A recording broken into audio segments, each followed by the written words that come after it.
of climate change.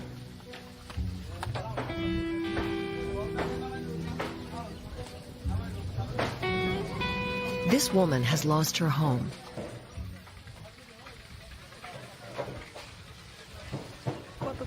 Where will I live now?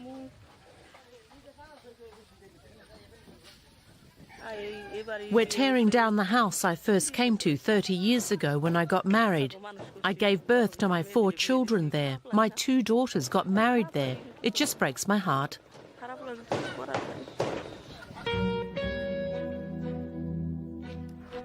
The extreme conditions people here face may soon affect us all.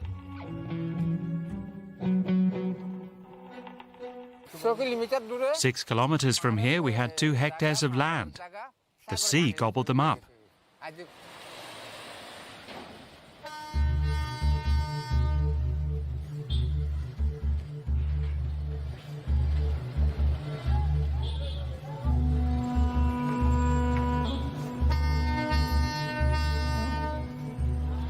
Most Bangladeshi climate refugees move to the mega city of Dhaka, the country's capital. An estimated 2,000 people arrive in Dhaka every day. During monsoon season, the number rises to 4,000 a day.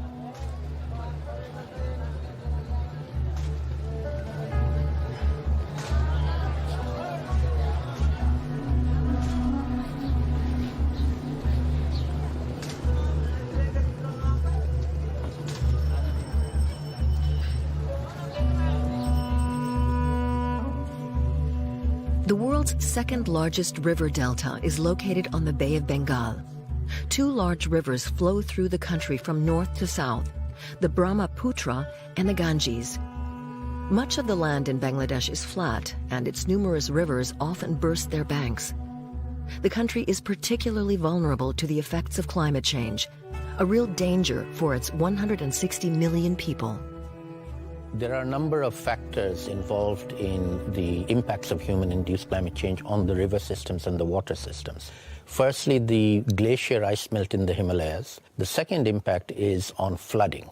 We will have greater amounts and intensities of rainfall during the monsoon, which will cause more flooding. We are already seeing that our what used to be a 1 in 20-year flood has now effectively become a 1 in 5-year flood.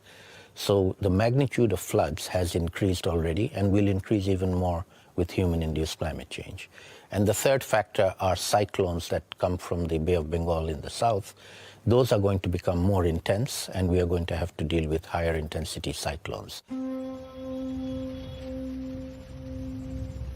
Even now, at the beginning of monsoon season, the Brahmaputra is 9 kilometers wide at some points. It's filled with melted snow from the Himalayas, another effect of climate change.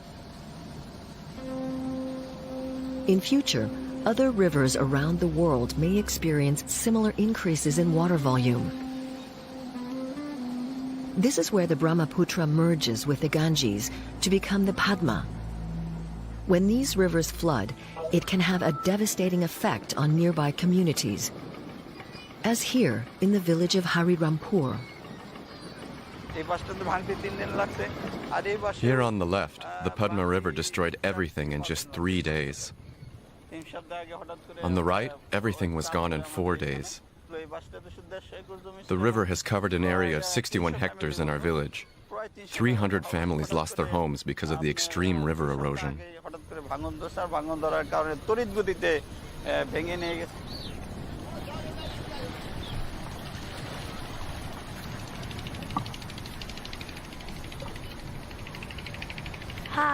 I'm really scared. Our house may be gone soon.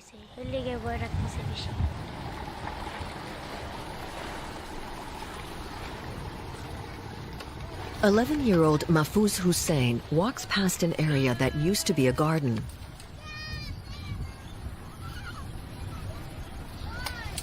The local residents are preparing to move inland to escape the rising water.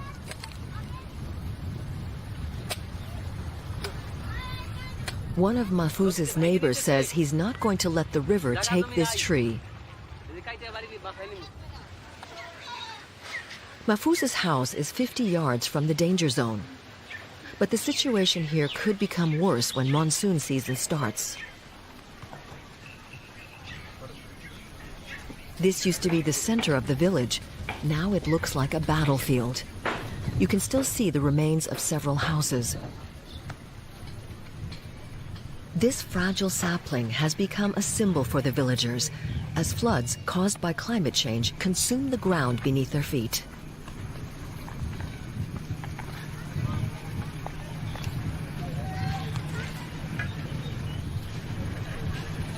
Until yesterday, Momtaj Begum lived in this house with several members of her family, including her son, his wife, and their child. I didn't sleep at all last night. I'm worried that I'm going to drown in the floodwaters. The house was the family's pride and joy. Momtaj's son and some workers are salvaging everything they can from the structure.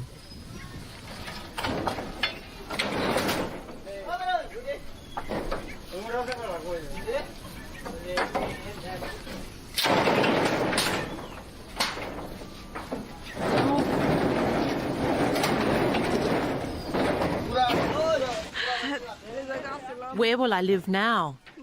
My house is gone. I'll have to rely on the kindness of others. I'm going to have to move to Dhaka and find a job, so I can afford to come back here, buy some land and rebuild my parents' home.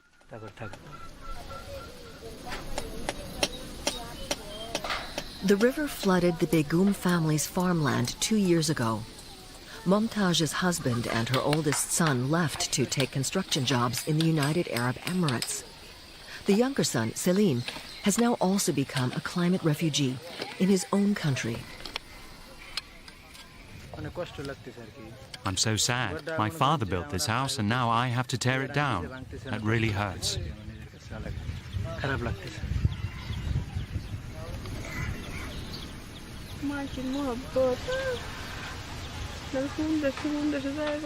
Momtaj Begum is saying a prayer. Where does all this water come from? The Ganges flows the longest from the Himalayan mountains into India for about 2,000 kilometers before it comes to Bangladesh. Much of the water is taken away upstream in India by a series of dams, the biggest being the Farakka Dam just outside the border of Bangladesh. As a result, Bangladesh is not receiving as much water as it used to in the dry season.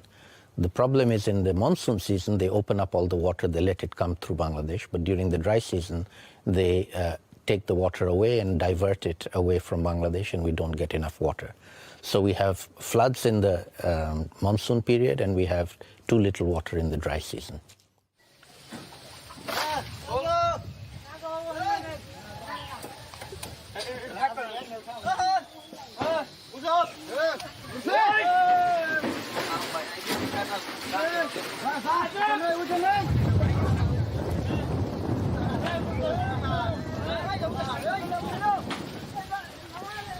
The lives of these people have been severely disrupted by the effects of climate change and the water resource policies of a neighboring country. Bangladeshis are left with few options but to try to protect themselves. Salim and the others transport the walls and roof of the house deep into the forest. He hopes to return to the village one day. He hopes that the job he finds in Dhaka will earn him enough money to buy some land here. Many in the village have similar plans. No one here actually wants to go to the capital, but they believe they have no other choice.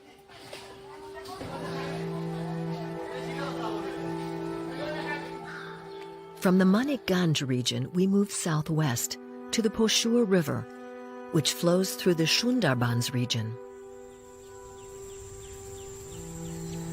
Sundarbans means beautiful forest in Bengali. The area covers 10,000 square kilometers, most of it in Bangladesh. And it's home to the world's largest mangrove forest region. It's also a UNESCO World Heritage Site. Well, Sundarbans is actually seen as the lungs of Bangladesh. It absorbs all the pollution for us. The Sundarbans protects Bangladesh. And if we lose that protection, then the country loses its protection.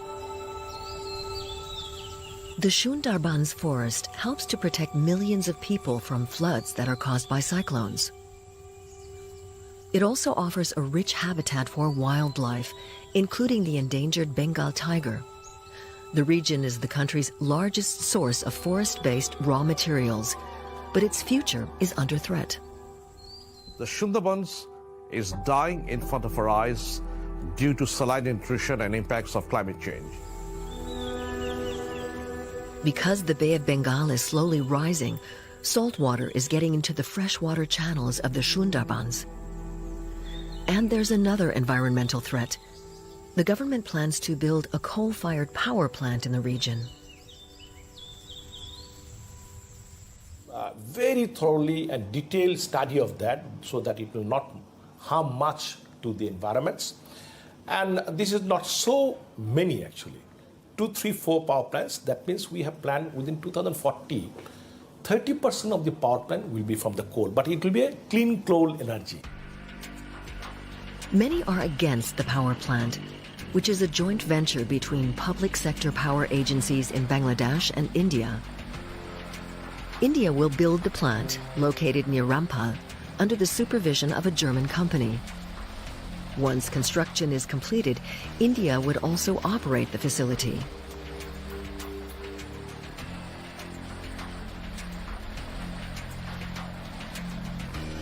UNESCO has asked the government to provide an environmental impact study on the project. It is completely a disastrous decision to build a coal-fired power plant so close to the forest, and all environmental indications indicate that it will bring disastrous consequences for the survival of the forest and in general for the environment. We have, in fact, from Save the Sundarbans Committee, produced 17 reports from various aspects, that what will be the effect of Rampal coal plant on flora and fauna, on the Sundarbans itself, on the water, the river erosion, about the dredging problem and everything, which shows very scientifically that it's definitely going to harm Sundarbans. India will supply the coal that the plant will burn. The Poshur River is to be dredged nearby to make room for the transport ships. Environmental experts say the dredging operation will contribute to river erosion. This is the Poshur River, about 90 kilometers above the point where it empties into the Bay of Bengal. There are numerous fishing villages along the riverbanks. The Christian minority in this village have put up a cross. People have to walk carefully through the mud so they don't fall.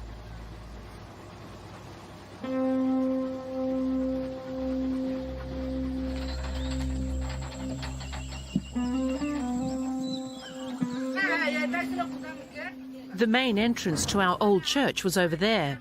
We built a new one, but the river took it too.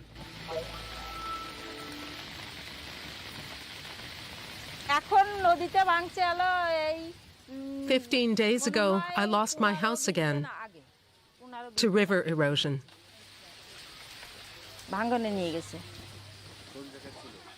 It was on this side, where the Poshur River is now. My house was next to that church entrance. The effects of climate change often hit the poorest of the poor the hardest. Swapna Khan is raising a teenaged son, and her husband is ill. After the last flood, a neighbor allowed her to build a small dwelling on his property. She used materials from what was left of her house. Solar energy panels are common here, in a village that has been ravaged by the effects of climate change. My son sleeps back there, and I sleep here in the front. This is all we have.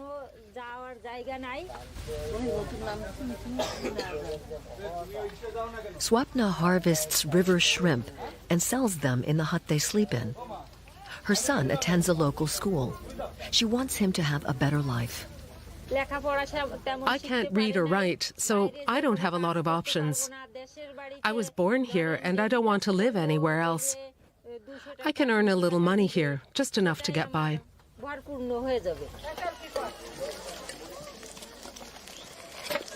Swapna also owns a few sheep. She calls them her life insurance policy. She can sell the sheep to pay for her son's education. But for now, she's concerned about the river, which is moving closer to her home.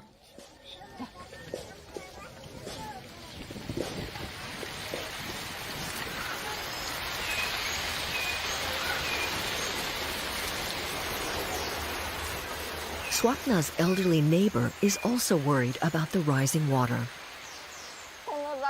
I told my son that when I die, he should put my body in the river because there's no land left to bury me.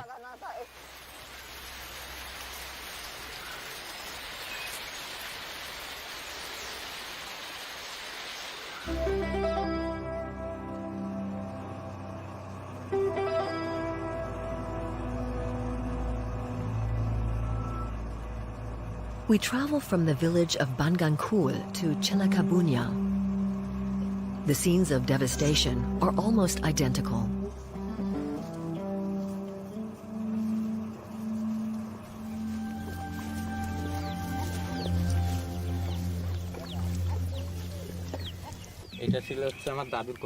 This is the grave of my grandfather, Muna Basar. If we could find some land, I could take the grave with me and rebuild it.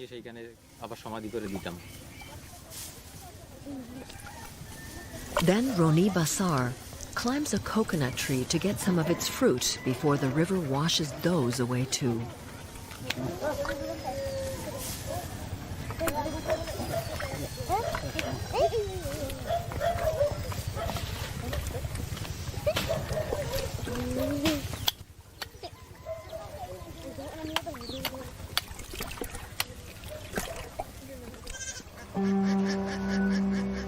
Nothing here is safe from the rising water, not even the graves of the dead.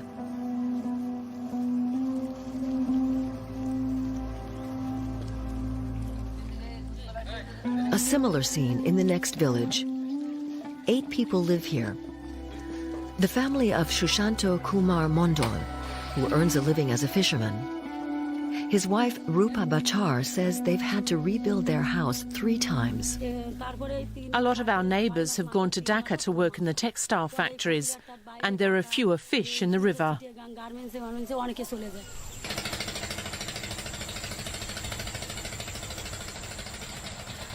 Shushanto and his son fish in the Shundabans, just like his father before him.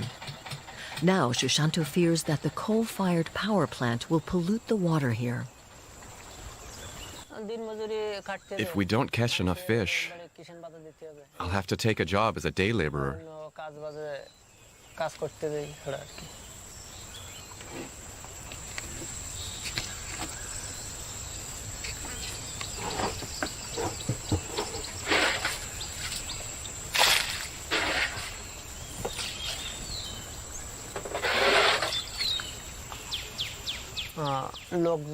I can't move my entire family to the city.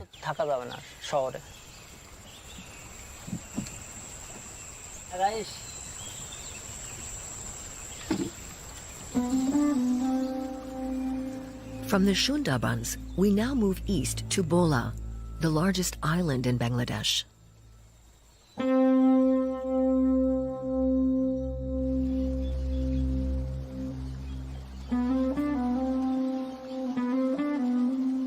Fortified dikes were built along the Meghna River after the last round of floods.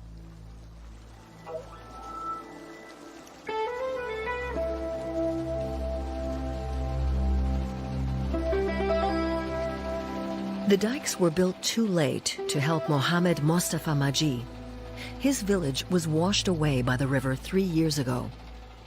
Because he couldn't farm anymore, he turned to fishing.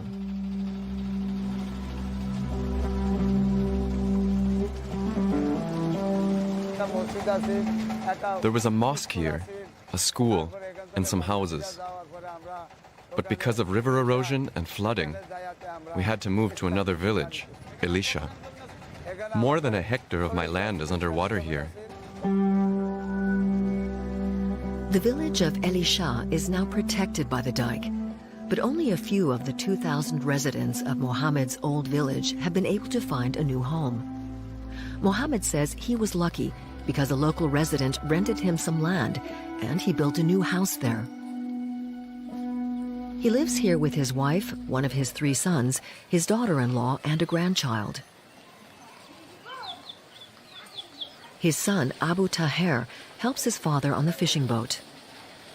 The family can't grow their own vegetables anymore, so they have to buy them.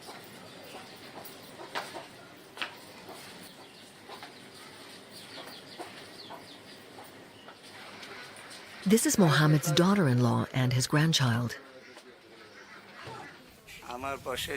I've had to move 3 times because of river erosion. If it happens again, we'll all have to go to Dhaka.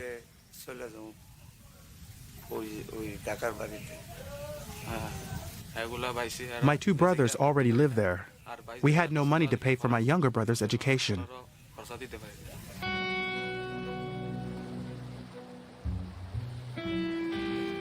"20 kilometers upstream, we find another village ravaged by floodwaters. The dike burst here 4 days ago. It was the day of the Muslim feast of the sacrifice. The river carried away everything we owned. There was a cyclone and a lot of rain. The wind flattened my home. I still come to the river every day. I was terrified, and I can still feel it in my bones. The river has taken everything. I don't know how to survive this."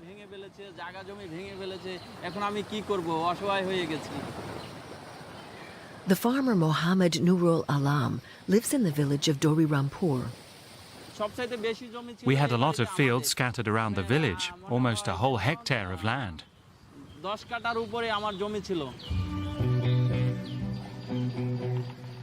Only this rice field remains, but the water no longer drains off.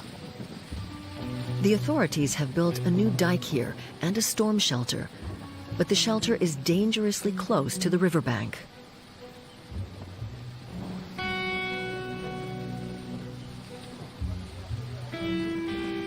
And the dike has cut off Mohammed's village from the rest of the region.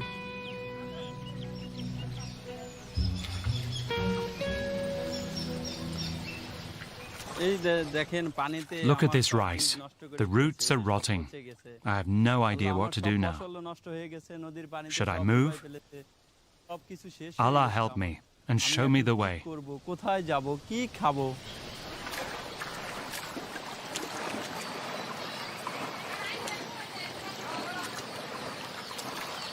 The local residents fear that the Meghna River will soon wash away everything.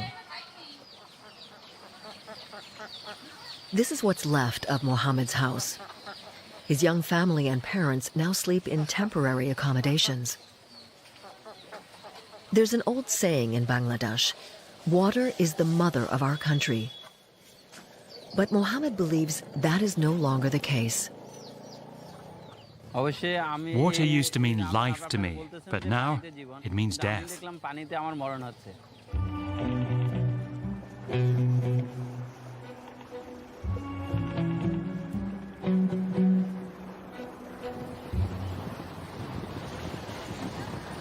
Flooding is not new in the flat country Bangladesh. It was once welcomed. The rivers deposit alluvial soil throughout the Delta region, and this creates some of the country's best farmland. But nowadays, from 80s to 70s, the huge changes is happening because of the monsoon season, because of the cyclones, because of the seawater rise, and because of the high speed of the wind.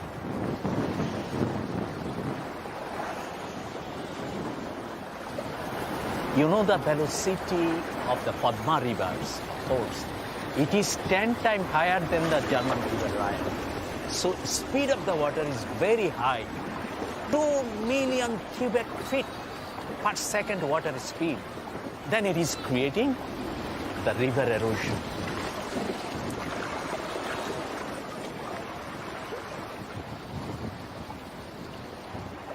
Although these people are very innocent victim of the climate change, because they are emitting only 3 kgs of carbon annually. But compared to developed countries people emitting not less than 15 to 20 tons of carbon.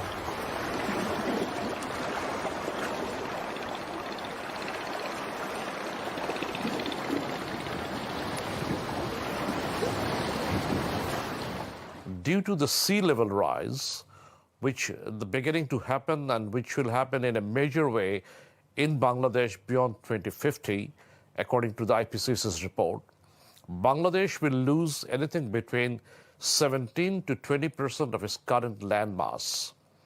A 20% land loss to the sea due to sea level rise will cause at least 25 to 30 million people to be displaced within the country. So we are going to create the largest refugee population due to climate change in one single country. This school, which has 2,000 pupils, is threatened by the rising river even now. The primary school has already been shut down. The remaining rooms are now overcrowded.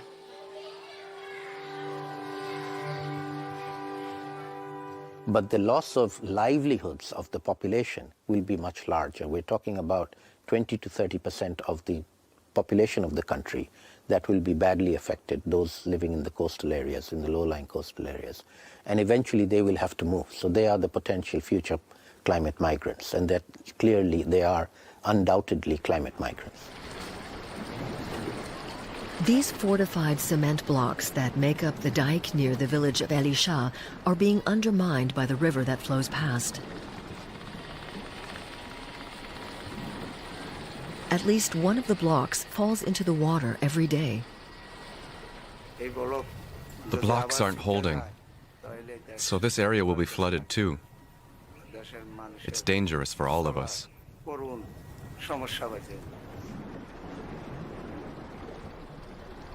Hardly a day passes when Mohammed Mostafa Majid does not see ships full of people headed for Dhaka.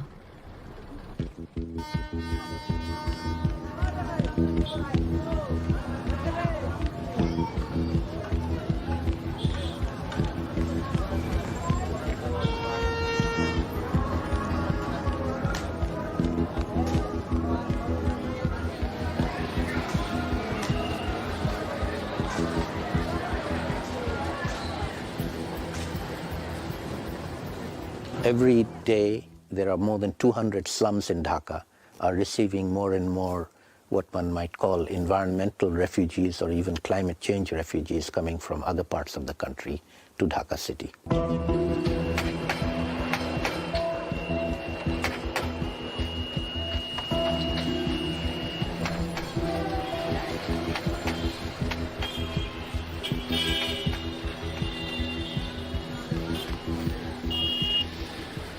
Dhaka has now come to a size of 20 million people without the adequate infrastructure.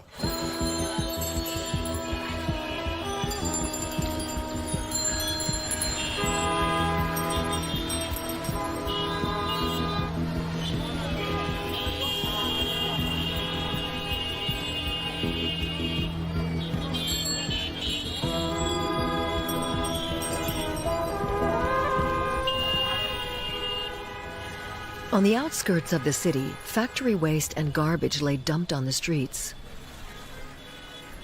Salutin is Mohammed Mostafa Majid's 26-year-old son. He now lives in a slum that's located near the textile factory where he works. The textile workers share this public bath. If my parents' land hadn't been flooded, I'd still be in the village going to school.